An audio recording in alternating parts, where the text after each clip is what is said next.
عادي الحمد لله. أعوذ بالله من الشيطان الرجيم. بسم الله الرحمن الرحيم. وعاشرهن بالمعروف. سبحان ربك رب العزة عما يصفون وسلام على المرسلين والحمد لله رب العالمين. اللهم صل على سيدنا محمد وعلى آل سيدنا محمد وبارك وسلم. ہم لوگ کا کل کا ٹاپک چل رہا تھا مرد اور عورت کی جذباتی ضروریات.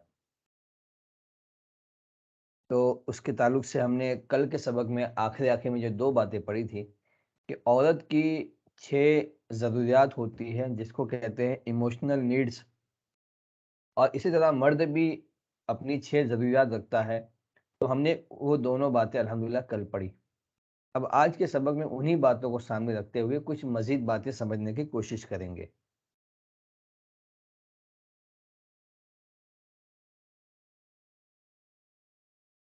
اب اس میں حضرت پیر صاحب پھر یہ ساری باتوں کو بیان کرنے کے بعد فرماتے ہیں کہ اس میں 2 بڑی غلطیاں ہوتی ہے عورتوں کی طرف سے بھی، اور 2 بڑی غلطیاں مرد کی طرف سے بھی ہوتی ہے.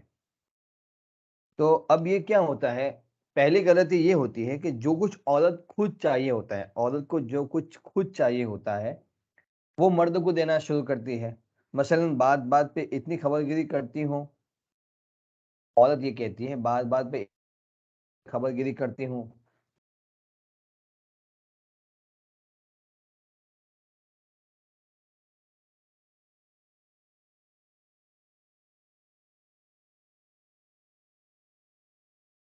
پتہ نہیں میرے ساتھ اچھا کیوں نہیں رہتے. بھائی خبر گیری تو آپ کو چاہیے، یعنی خبر گیری مرد عورت کی کرے گا، نہ کہ عورت مرد کی خبر گیری کرے گا. تو اس کو تو کچھ اور چاہیے. گھر کے اندر جو اتھارٹی اور جو بڑاپن جس کو اللہ نے دیا ہے وہ مرد ہے، عورت نہیں ہے. تو جو بڑا ہوتا ہے وہ چھوٹوں کا خیال رکھتا ہے. تو یہ کام تھا مرد کا کہ وہ اپنی بیوی کی خبر گیری لیتا. آپ گھر پہ اکیلی ہے، میرا جاب پہ آیا ہوں، بچے سب ٹھیک ٹھاک ہے، سب کام ہو رہا ہے. لیکن ہوتا کیا ہے کہ اب شوہر جب یہاں سے جاتا ہے تو وہ عورت بار بار اس کو فون کر کے پوچھتی ہے. اب کہتی ہے میں اتنی خبر گیری رکھتی ہوں لیکن وہ مجھے توجہ نہیں دیتے. تو اس کو تو کچھ اور چاہیے، جو اس کو چاہیے اس کو آپ دے نہیں رہی ہے، لہذا فائدہ کیا ہوگا؟ الٹا ہوگا. کہتی ہے کہ میں تو اتنا رسپیکٹ کرتی ہوں، عزت کرتی ہوں، مگر پھر بھی وہ میرے ساتھ محبت نہیں کرتا. تو رسپیکٹ تو آپ کو چاہیے، احترام آپ کو چاہیے. مرد کو تو ٹرسٹ چاہیے. مرد کو کیا دینا ہے؟ مرد کو آپ کو ٹرسٹ دینا ہے، پسندگی دینی ہے، اپروول، اپریشیشن، حوصلہ افزائی، اپروول، پھر اسی طرح تعریف کرنا. یہ ساری چیزیں مردوں کو چاہیے. جو چیزیں جیسے میں نے اوپر بتائی، اعتماد، قبولیت، شکر گزاری، تعریف، منظوری، حوصلہ افزائی، یہ مرد چاہتا ہے کہ اس کو عورت دے. اب جو چیزیں مرد کو چاہیے ہوتی ہے وہ عورت دیتی نہیں، اور مرد کی طرف سے جو عورت کو چاہیے ہوتا ہے وہ عورت مرد کو دینے کی بات کرتی ہے. تو اس میں بھی گڑبڑ ہوتی ہے. دوسری ایک بات یہ بھی ہوتی ہے کہ اسی طرح مردوں کا بھی یہی حال ہوتا ہے کہ میں بیوی کی اتنی تعریفیں کرتا ہوں پھر بھی وہ میرے ساتھ محبت نہیں کرتی. تو اس کو کیا ہے؟ بیوی کو تو رسپیکٹ چاہیے، عزت و احترام چاہیے تھا، اس کو کیئر چاہیے تھی، خبر گیری چاہیے تھی، اس کو ڈیووشن چاہیے تھا، اپنائیت چاہیے تھی. تو وہ آپ دے نہیں رہے ہیں. مرد جو خود چاہیے ہوتا ہے وہ عورت کو دے رہا ہے. 6 چیزیں جو میں نے مرد کی بتائی وہ مرد اپنے لیے عورت سے مانگتا ہے. تو وہ اپنے لیے جو عورت سے مانگتا ہے وہی چیز مرد عورت کو دے رہا ہے. تو اس میں بھی گڑبڑ ہو جاتی ہے. تو کیا ہوگا پھر؟ کیوں نہیں محبت کرتی؟ عورت کو خود جو چاہیے ہوتا ہے وہ مرد دے کر سمجھ، عورت کو، یعنی جو عورت کو مرد سے جو چاہیے ہوتی ہے چیز وہ خود مرد کو دے کے سمجھتی ہے مجھے کوئی بھاؤ نہیں مل رہا ہے، میری طرف کوئی توجہ نہیں آ رہی ہے. یا اس کے برعکس بھی یہی حال ہوتا ہے. تو دونوں میں یہی مسئلہ خراب ہوتا ہے. تو حضرت نے فرمایا تھا کہ یہاں پر حضرت نے مثال دے کے سمجھایا کہ جو گاڑی پیٹرول کی جو گاڑی ہوگی اس میں آپ ڈیزل بھریں گے، یا ڈیزل کی جو گاڑی ہوگی اس میں آپ پیٹرول بھریں گے تو گاڑی نہیں چلے گی. تو جو چیزیں عورت کے لیے ہیں، جو 6 پوائنٹ عورت کے لیے بیان کیے گئے ہیں وہ پوائنٹ عورت مرد سے چاہتی ہے، اور جو پوائنٹ مرد کے لیے بیان کیے گئے وہ پوائنٹ مرد عورت سے چاہتا ہے. اب ہوتا ہے الٹا، لہذا معاملہ گڑبڑ ہو جاتا ہے.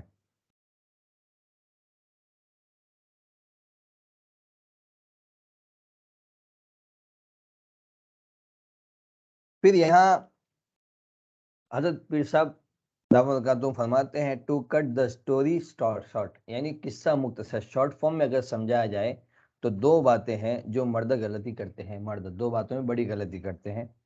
ایک تو یہ کہ بیوی کی بات ہی نہیں سنتے، ادھر عورت کی دو باتیں بتائی اور ادھر مرد کی کہ بیوی کی بات ہی نہیں سنتے، آدھی بات سن کے بولنا شروع کر دیتے ہیں۔ تو اس کا پوائنٹ آف ویو جو ہوتا ہے وہ سمجھنا ضروری ہے، اس کو سمجھے بغیر ہی مرد آگے سے دو چار جواب دے کے بات ختم کر دیتا ہے، یہ بہت بڑا بلنڈر ہے، بہت بڑی غلطی ہے مرد کی طرف سے۔ دوسری بات یہ ہے کہ پوائنٹ آف ویو یعنی نقطۂ نظر سمجھنے کی کوشش کرنا، یہ بڑا اچھا خلق ہے، بڑی اچھی عادت ہے۔ اس لیے تصویر کے دو رخ ہوتے ہیں، ہو سکتا ہے کہ آپ کی سوچ بھی ٹھیک ہو مگر اس کی بھی سوچ ٹھیک ہو۔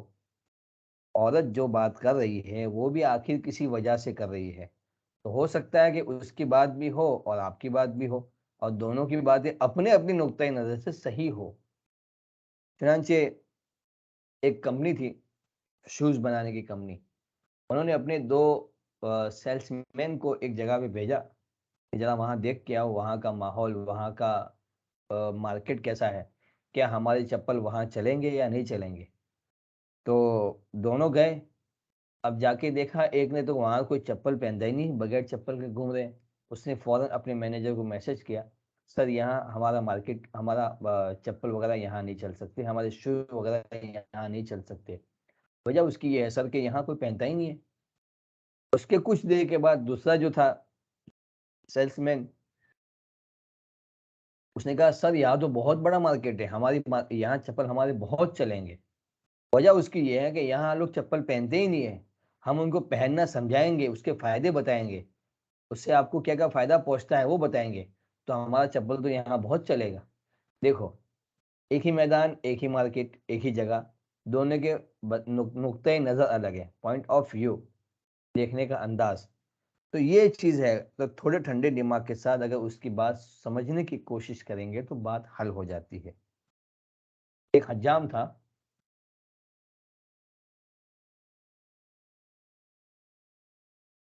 حجام، اس کے ایک چھوٹا سا بچہ آتا تھا، تو جب بھی وہ آتا تھا تو حجام اس کے سامنے 3 سکے رکھتا تھا، 1 روپے کا، 2 روپے کا اور 5 روپے کا۔ تو بچہ کیا کرتا تھا، 2 والا سکہ اٹھا کے چلا جاتا تھا۔ ابھی حجام سمجھتا تھا اپنے دماغ میں، اپنے پوائنٹ آف ویو میں سمجھتا تھا کتنا بیوقوف بچہ ہے، 5 کا سکہ چھوڑ رہا ہے اور 2 کا لے جا رہا ہے، اس کو 5 کا لینا چاہیے، زیادہ ہے اس میں پیسے۔ لیکن ہر مرتبہ بچے کی عادت یہی، تو یہ بندہ جو تھا، یہ حجام جو تھا، وہ لوگوں کو کہتا تھا دیکھو یہ بچہ کتنا بیوقوف ہے، یوں کر کے اس کو بلاتا تھا اور پھر اس کے سامنے 3 سکے رکھتا تھا، کہا لے لو بیٹا اس میں سے کوئی ایک لے لو، تو وہ ہمیشہ 2 کا سکہ دیکھا، کہتا دیکھو کتنا بیوقوف ہے، اس کو اتنی سمجھ نہیں ہے کہ یہ 5 کا سکہ میں اٹھا لو تو میرا فائدہ ہو جائے گا، میں زیادہ کچھ چیز خرید سکتا ہوں۔ تو ایک مرتبہ اسی طرح کسی آدمی کو کہا اس نے، حجام نے، کہ دیکھو ایک بچہ بھی یہاں سے گزرے گا، بڑا بیوقوف ہے۔ تو اس نے کہا کہ ٹھیک ہے دکھاؤ ذرا مجھے کیسے بیوقوف ہے۔ تو وہ بچہ اتفاق سے وہاں سے گزرا، اس کو بولا بیٹا ذرا ادھر آؤ، یہ دیکھو 1 کا سکہ ہے، 2 کا ہے، یہ 5 کا ہے، چلو تم لے لو اس میں سے جو چاہیے وہ لے لو۔ تو اس نے 2 کا سکہ اٹھایا اپنی عادت کے مطابق۔ تو پھر اس نے کہا حجام نے دیکھا نا، میں کہا تھا نا بہت بیوقوف ہے۔ تو اس نے کہا اس بچے کو بلا کے تو ہمیشہ 2 کا سکہ کیوں اٹھاتا ہے؟ تو بچے نے کہا کہ اگر میں نے 5 کا سکہ اٹھا دیا تو it will be end of the game, یعنی اس کے بعد گیم ختم ہو جائے گا۔ تو دیکھو یہاں سمجھ میں آتا ہے کہ بچہ کتنا ذہین ہے، کہ جس دن میں نے 5 کا سکہ اٹھا دیا اس دن اس کی نگاہوں میں سے میں بیوقوف نکل جاؤں گا، سمجھدار ہو جاؤں گا، پھر مجھے نہیں بلائے گا۔ تو میں 2 کا سکہ اس لیے لے رہا ہوں تاکہ ہر مرتبہ مجھے آزمانے کے لیے بلائے، اور اگر میں ایک مرتبہ 5 کا سکہ لیا تو پھر ختم ہوگی اسٹوری، لیکن ہر مرتبہ میں اگر 2 روپے لوں گا تو اس طرح کر کے میں 500 سے زائد پیسے لے چکا ہوں اس کے پاس سے۔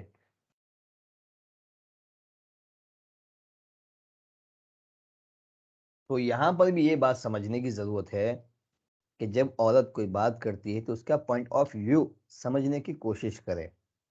مرد کیا غلطی کرتے ہیں، ذرا عورت نے کوئی بات شروع کی تو یا تو غصہ کر لیا یا بات سنی انسنی کر دی، کم چلے گئے، یہ ہو گیا فل اسٹاپ۔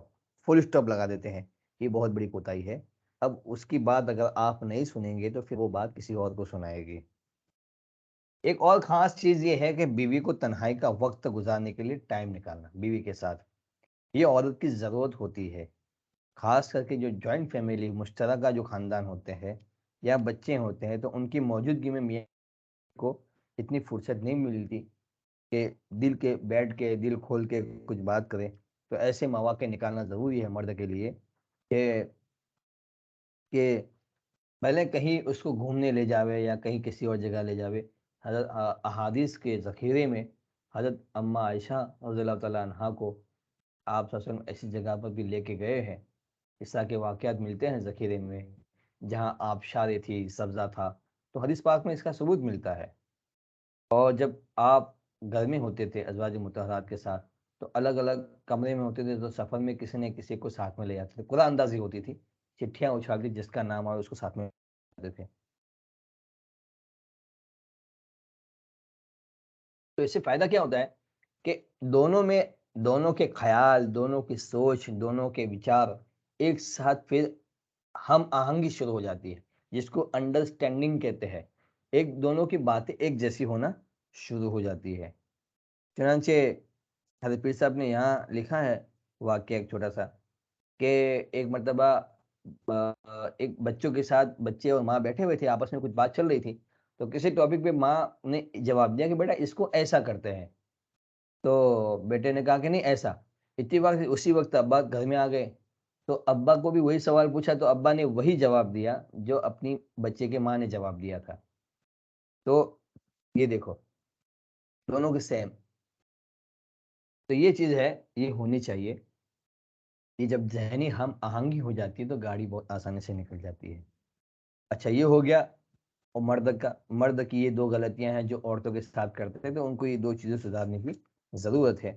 اس میں ایک تو یہ ہے کہ بات کرنے کے طریقے کو سمجھے پوائنٹ آف ویو سمجھے. اور دوسری بات یہ ہے کہ بڑی غلطی ہوتی ہے کہ وہ سمجھتے نہیں اور دوسری بات ہے کہ وہ پوائنٹ آف ویو کو سمجھنے کی کوشش کرے. اب عورتوں کے اندر دو بڑی غلطی ہوتی ہے اسی معاملے میں. ایک تو یہ کہ ان کی طبیعت کے اندر کھود کرید ہوتی ہے. یہ بہت بڑی غلطی ہے. کبھی شوہر کی جیب کی تلاشی ہو رہی ہے کبھی موبائل چیک ہو رہا ہے کبھی ان کی کمرے کی تلاشی ہو رہی ہے. یہ کھود کرید ہم نے دیکھا کہ حضرت فرماتے ہیں ہم نے دیکھا کہ ٹھیک نہیں ہے. اور نقصان کا بھی اگر ٹھیک بھی ہو واقعی میں اس کا شوہر کسی فولڈ میں ہے کسی افیئر میں ہے وغیرہ وغیرہ تو بھی نقصان کا باعث بنتی ہے. اس کا فائدہ نہیں ملتا. اینڈ ریزلٹ جو ہوتا ہے وہ یہی ہوتا ہے کہ اگر خاوند کو غلطی کر رہا بھی ہوتا ہے تو پھر وہ پہلے چھپے چھپے کرتا تھا اب علل اعلان کرنے لگتا ہے. کہتا جب تجھے پتا چل گیا تو تیری کیا فکر ہے مجھے میں تو اسی کے ساتھ لگا رہوں گا نعوذ باللہ. اللہ حفاظت فرمائے. تو عورت اس کا کچھ بگاڑ تو سکتی نہیں ہے. تو جب آپ کا گمان ہے کہ ممکن ہے وہ کر رہا ہو اس وقت بھروسہ اللہ پہ چھوڑ دے. اللہ سے دعائیں مانگے اس کا دل بدل لے. کھود کرید کر کے پیٹ پیچھے پڑھ کے ٹوہ لگا کے آپ اپنے خاوند سے دور ہو کر رہے گی. دور ہی کریں گے اپنے آپ کو بھی اپنے خاوند قریب نہیں کر سکتی. وہ غلطی خاوند کی ہوگی مگر کھود کرید کر کے اس غلطی کا نتیجہ یہ ہوگا کہ الٹا آپ سے اور زیادہ دور ہو جائے گا. تو اللہ کی ذات پر اعتماد رکھیں تجسس والی عادت نہ بنائے. ورنہ تو خاوند کی کیا بات کر رہا ہے ورنہ تو خاوند بات کیا کر رہا ہے بچوں سے بھی رپورٹ لی جا رہی ہے پردوں میں کیا بات ہوئی ہے فلاں سے رپورٹ لے رہی ہے دیوار کے پیچھے کان لگا کے سن رہی ہے. اس قسم کی ٹوہ لگانا تجسس والی باتیں کرنا اور تجسس میں لگے رہنا یہ اس طرح کی جو بیوی ہوتی ہے نا وہ مرد کے لیے بہت بڑی زہریلی ہوتی ہے. اس میں لکھا ہے پوائزننگ یعنی بہت زہریلی عورت ہوتی ہے اس طرح کی. تو یہ بہت بڑی غلطی ہوتی ہے. دوسری غلطی یہ ہوتی ہے کہ گھر کے معاملات میں خاوند کوئی فیصلہ کر دے تو عورت کوشش کرے کہ سمجھ میں آوے یا نہ آوے اس کو ایکسیپٹ کر لے. حتی الوسع اس کو نہ کرے. ہاں ہر فیصلے پہ نہ کر دینا ہر بات پہ نہ کر دینا یہ عورت کی دوسری بڑی غلطی ہے. چنانچہ عورتیں اپنی ان دو بڑے غلطی کو ٹھیک کر لے اور مرد اپنی ان دو غلطیوں کو ٹھیک کر دے تو پھر حضرت فرماتے ہیں ہم نے دیکھا کہ پھر زندگی بہت محبت و پیار کے ساتھ گزرتی ہے. اب ہم نے جو اوپر جو سبق پڑھا جو سبق سنا اور سمجھا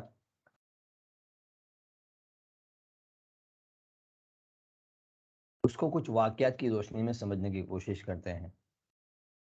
دیکھو ہمارے جو بڑے گزر گئے، اور ہمارے اور پوری امت کے اور پوری دنیا کے سب سے بڑے حضرت محمد مصطفیٰ صلی اللہ علیہ وسلم، رسول اللہ کی زندگی پوری انہی چیزوں سے گھری ہے۔ آپ صلی اللہ علیہ وسلم جیسے ماہر نفسیات دنیا میں کوئی نہیں آئے، تو ہم حضور کی زندگی سے ہی یہ چیزیں لیتے ہیں۔ تو خاص کر کے جو عورتوں کو ایک چیز چاہیے جس کو کہتے ہیں کیئر، یعنی عورت اپنے میاں سے، اپنے خاوند سے یہ چاہتی ہے کہ میری خبر گیری کرے۔ چنانچہ حضرت موسیٰ علیہ السلام کا واقعہ قرآن میں آپ نے پڑھا ہوگا، ان کی اہلیہ جو تھی وہ حاملہ تھی، پریگننٹ تھی، سردی کا موسم تھا، بہت ٹھٹھر رہی تھی۔ تو خاوند نے محسوس کیا، حضرت موسیٰ علیہ السلام نے محسوس کیا کہ بیوی کو گرمی کی ضرورت ہے، تو وہ آگ تلاش کرنے کے لیے نکلے۔ تو حضرت موسیٰ کا آگ ڈھونڈنے کے لیے نکلنا یہ اس بات کی دلالت ہے، اس بات کی طرف اشارہ کرتا ہے کہ اپنی بیوی کی خبر گیری، اس کو راحت پہنچانا۔ اس کو خبر گیری کا مطلب یہی ہے، خبر گیری کر کے کچھ آگے اگر اس نے کوئی تکلیف بتائی اپنی تو آپ نے بتایا نہیں اس کا حل کیا ہے۔ خبر گیری کا مطلب یہ ہے کہ اگر کوئی اس کو پریشانی ہے تو اس پریشانی کو دور کرنا، اس کو کہتے ہیں کیئر کرنا۔ تو پھر آپ تلاش کرنے کے لیے وہ ہے نا قرآن میں او آتیکم بقبس او اجد علی النار ہدا، میں تمہارے پاس کچھ آگ لے کے آؤں گا، یا پھر کوئی مجھے ایسا شخص مل جائے گا جو مجھے آگ کی طرف رہنمائی کر دے کہ وہاں ہم بیٹھ کے تھوڑا گرمی سیکیں گے اور تھوڑا ٹھنڈ سے ہماری حفاظت ہو جائے گی۔ تو یہ ہے۔ اسی طرح حجۃ الوداع کے موقع پر ایک صحابی جو جن کا نام تھا انجشا رضی اللہ تعالیٰ عنہ، وہ ان کی ذمہ داری تھی اونٹوں کی رسی پکڑ کے چلنا۔ تو وہ جس اونٹ کو چلا رہے تھے ان پر کچھ مستورات بیٹھی ہوئی تھی، تو حضرت نبی کریم صلی اللہ علیہ وسلم نے فرمایا، اور تھوڑا تیز چلا رہے تھے تو فرمایا انجشا ذرا آہستہ سے، اوپر کانچ کے بنی ہوئی چیزیں رکھی ہوئی ہے، یعنی ڈائمنڈ کی بنی ہوئی چیزیں رکھی ہوئی ہے۔ کہنے کا مطلب ہے کہ عورتیں نازک بدن ہے، تو ذرا آپ اطمینان سے چلے، تیز ان کو تکلیف ہو سکتی ہے۔ یہ ہوتا ہے کیئر کرنا۔ اور اسی طرح حجۃ الوداع کے موقع پر جب آپ حج کر کے واپس تشریف لائے عمرہ کر کے، تو خیمے میں آ کے دیکھا تو عائشہ رضی اللہ عنہا رو رہی ہے۔ پوچھا عائشہ کیوں رو رہی ہو؟ کہا کہ آپ نے تو ماشاء اللہ عمرہ وغیرہ کر لیا، حج کر لیا، میں نے حج تو کر لیا لیکن میں عمرہ نہیں کر سکی ہوں، اس لیے کہ مجھے تو عذر آ گیا ہے، ایام مجھے ہے، تو میں کیا کروں؟ تو پھر حضور ٹھیک ہے ہم آپ کا انتظار کرتے ہیں، آپ اپنے بھائی عبد الرحمن کے ساتھ چلے آنا، عمرہ کر کے آ جانا۔ تو دیکھو ایک جائز تمنا تھی بیوی کی طرف سے، ایک خواہش تھی جس پر وہ اداس ہو رہی تھی، حضور نے بھی ان کو دھیان دلایا اور کہا کہ آپ ٹینشن نہ لیں، آپ کا کام اس طرح ہو جائے گا۔ تو یہ ہے کیئر کرنا۔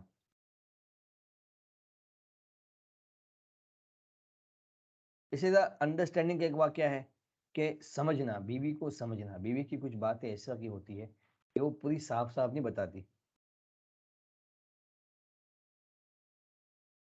کچھ باتیں وہ ہوتی جو مرد سمجھنے کی کوشش کرے۔ چنانچہ حضرت صفیہ رضی اللہ عنہا جو پہلے یہودی خاندان سے تھی، پھر اسلام قبول کیا غزوہ خیبر کے موقع پر، تو اب جب آپ صلی اللہ علیہ وسلم نے ان سے نکاح فرمایا، تو اب جو نکاح کے بعد جو ہوتا ہے کہ رخصتی ہو جائے اور ملاقات ہو جائے، تو حضور نے قریب ہونا چاہا، تو حضرت صفیہ نے کہا کہ نہیں آج نہیں، اگر ہم کل کر دے تو حضور نے کہا ٹھیک ہے کوئی مسئلہ نہیں۔ تو آپ نے رخصتی آپ چلے گئے اور اپنے کام میں مصروف ہو گئے۔ پھر دوسرے دن جب حضرت نبی کریم صلی اللہ علیہ وسلم تشریف لائے تو کہا اصل میں کل میں نے اس لیے منع کیا تھا کہ مجھے ایسا ڈر تھا کہ ابھی آج ہی ہم یہاں فتح حاصل کی ہے، اور حضور نے یہ سوچا کہ ان کے ابا بھی اس میں قتل ہوئے ہیں اور ان کا خاندان پورا تہس نہس ہو گیا ہے، تو ہو سکتا ہے کہ ان کو غم ہو دل پہ۔ تو نے کہا کہ ٹھیک ہے ہم اپنا کیا کہتے ہیں ملاقات کل کریں گے۔ تو پھر حضرت صفیہ نے کیا جواب دیا؟ دیکھو یہ ہے ذہنی ہم آہنگی۔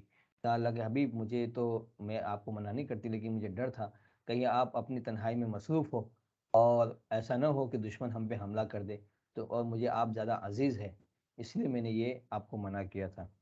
تو یہ بات ہے۔ تو یہ کہتے اس کو کہتے ہیں ذہنی ہم آہنگی۔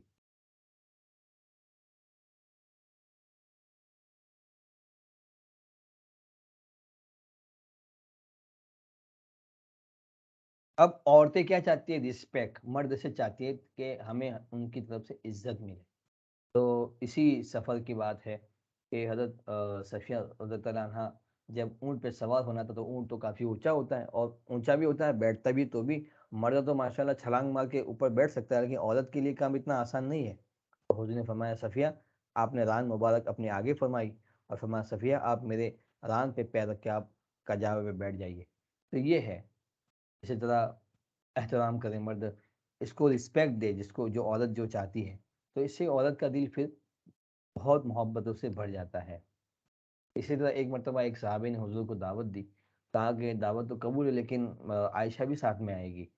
انہوں نے کہا کہ اللہ کے رسول میرے پاس تو اتنا ہی کھانا کہ میں آپ کو کھلا سکتا، پھر میں نہیں آؤں گا۔ یعنی اپنی زوجہ محترمہ حضرت عائشہ رضی اللہ تعالیٰ عنہا کو نہیں بولا کہ وہ ساتھ میں آئے گی تو میں آؤں گا۔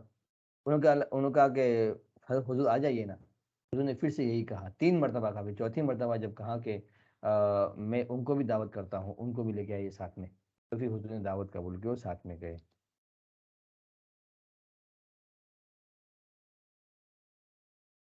اسی طرح عورت چاہتی ہے اپنائیت، جس کو کہتے ہیں ڈیووشن، اپنائیت، وفاداری۔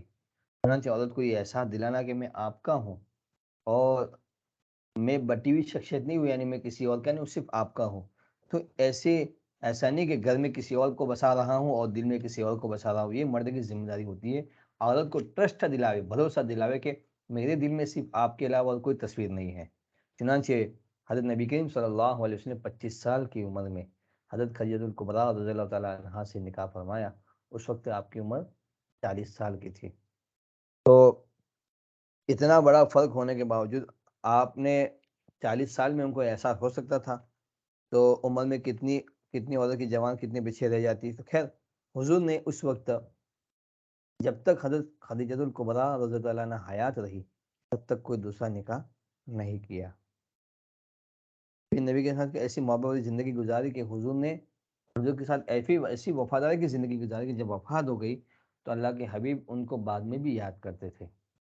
چنانچہ ایک مرتبہ ایسا ہوا کہ حضرت خدیجۃ الکبریٰ رضی اللہ تعالیٰ عنہا کی بہن حضور کو ملنے کے لیے آئی، تو باہر کچھ بات کر رہی ہوگی تو آواز اندر گھر میں گئی، تو حضور نے فرمایا مجھے خدیجہ جیسی آواز محسوس ہو رہی ہے۔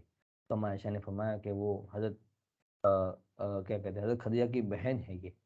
اچھا، جب یہ سنا تو حضور کی آنکھوں میں آنسو آ گئے، اور پھر فرمایا حضرت کیا کہتے ہیں، حضرت عائشہ نے فرمایا کہ اس بڑھیا کو یاد کر کے کیوں آپ اتنا یاد کرتے ہیں؟ پھر حضور نے جو جواب دیا وہ سننے جیسا ہے۔ کہا کہ عائشہ، جب لوگ میرے دشمن تھے تب وہ میری اپنی تھی، وہ مجھ سے محبت کرتی تھی، اعتماد کرتی تھی، مجھے تسلی دیتی تھی، مجھے دعائیں دیتی تھی۔ عائشہ، جب لوگوں کے دلوں میں ظلمت تھی اس کے دل میں ایمان کا نور تھا۔ پھر فرمایا انی رزقت حبہا، عائشہ اللہ نے میرے دل میں ان کی محبت ڈال دی ہے، اس معاملے میں مجبور ہوں۔ تو خاوند ایسی محبت عورت کو دے، پھر تو عورت کا گھر جو نا وہ آباد، عورت گھر آباد کر کے رہتی ہے۔ تو یہ چیز ہے۔ تو اسی طرح کچھ غلطیاں اگر عورتوں کی طرف سے ہو جائے تو اس کو نظر انداز کرنا چاہیے۔ جیسے ایک مرتبہ کا واقعہ ہے کہ حضرت عائشہ رضی اللہ عنہا کی باری تھی، تو دوسری امہات المؤمنین میں سے کسی نے کچھ کھانا بھیجا۔ ظاہر سی بات ہے ہر ایک کا اپنا حق تھا، حضور کے ساتھ اچھا کھانا بنا ہوگا تو انہوں نے حضور کے لیے بھیجا، تو حضرت اماں عائشہ کو غیرت آ گئی، انہوں نے زور سے ہاتھ مارا اور سالن جو بھی تھا پیاری تھی وہ نیچے گرا دی، تو ٹوٹ گیا اور سالن بھی بکھر گیا۔ تو دیکھو اس کو حضور نے ذرا برابر بھی مائنڈ نہیں کیا، دماغ میں نہیں لیا آپ نے کسی کا یہ کر دیا، بس اتنا کہا۔ آپ کی اماں کو غیرت آ گئی اور پھر حضرت عائشہ کو کہا کہ جیسا برتن اس کا تھا ویسا برتن ان کو لا کے دے دو۔ اس کو بتنگڑ نہیں بنایا، اتنا بڑا کام کر دیا آپ نے یہ وہ، تو یہ سب چیزیں نہیں کی۔ پھر اسی طرح کہتے ہیں یقین دہانی، جیسے میں نے ابھی آگے بتایا کہ عورت اپنا چاہتی ہے یقین دہانی۔ تو ایک مرتبہ حضرت عائشہ رضی اللہ عنہا کو نبی کریم صلی اللہ علیہ وسلم نے ایک واقعہ سنایا، حدیث ام ذرا سے مشہور ہے، شمائل کی کتاب میں حدیث موجود ہے، بہت مشہور حدیث ہے۔ تو اس میں 11 عورتوں کا واقعہ ہے، اس میں آخر ایک عورت کا تذکرہ ہے، ام ذرا۔ تو وہ اپنا واقعہ بیان کرتی ہے کہ میرا شوہر تو ایسا تھا، یعنی بہت مال والا تھا، اس نے مجھ سے بہت محبت کی، یہ کیا، میرے کانوں کو سونے سے بھر دیا، میرے گلے کو سونے سے بھر دیا، اور میری بہت عزت و احترام تھی، ہر طرح سے وہ میرا شوہر سونے سے بڑھ کے تھا۔ لیکن ایک دن کسی اور کوئی اور عورت اس کو پسند آ گئی تو اس نے مجھے طلاق دے دی، اور پھر میں نے کسی اور سے نکاح کیا، وہ بھی بہت اچھا تھا، لیکن ابو ذرا کی تو بات ہی نہیں ہو سکتی اور ام ذرا کی تو بات ہی نہیں ہو سکتی وغیرہ وغیرہ۔ تو پھر حضور نے اس واقعے کو بیان کرنے کے بعد فرمایا کہ ارے حضرت عائشہ نے جب واقعہ سنا تو پھر فرمایا کہ اللہ کے رسول آپ میرے لیے ابو ذرا کے مانند ہیں۔ پھر حضور نے فرمایا لیکن ابو ذرا نے تو اپنی بیوی کو طلاق دے دی تھی، میں آپ کو کبھی زندگی میں طلاق نہیں دوں گا۔ تو یہ یقین دہانی کہ آپ ہمیشہ میری اور میری ہی رہیں گی۔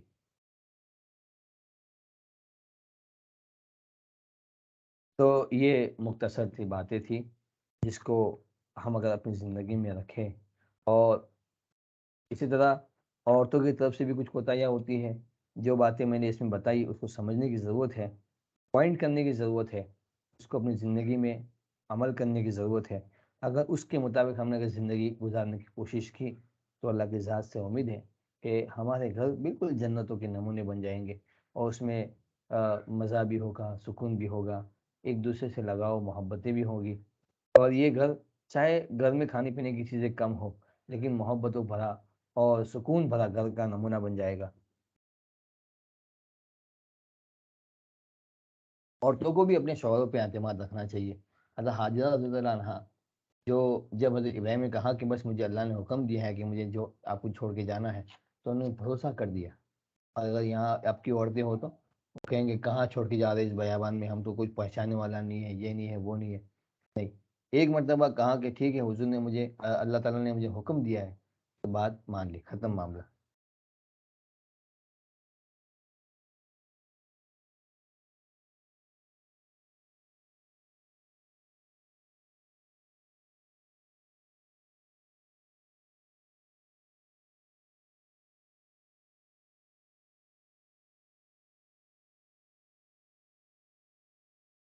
دیکھو حضرت نبی کریم صلی اللہ علیہ وسلم کیسے کیسی باتیں فرماتے تھے، عائشہ مجھے مکھن اور کھجور کو ملا کر کھانے سے زیادہ تم پسندیدہ ہو، تو فوراً آگے سے بولی اے اللہ کے حبیب مجھے مکھن اور شہد ملا کے کھانے سے زیادہ پسندیدہ تو نبی ہیں، تو آپ پر ہے۔ تو نبی کے ساتھ مسکرائے اور فرمایا عائشہ تمہارا جواب بہت اچھا تھا، تو اپنے خاوند کو متاثر کرنا، محبت کا اظہار کرنا یہ عورت کے ذمے ہوتا ہے۔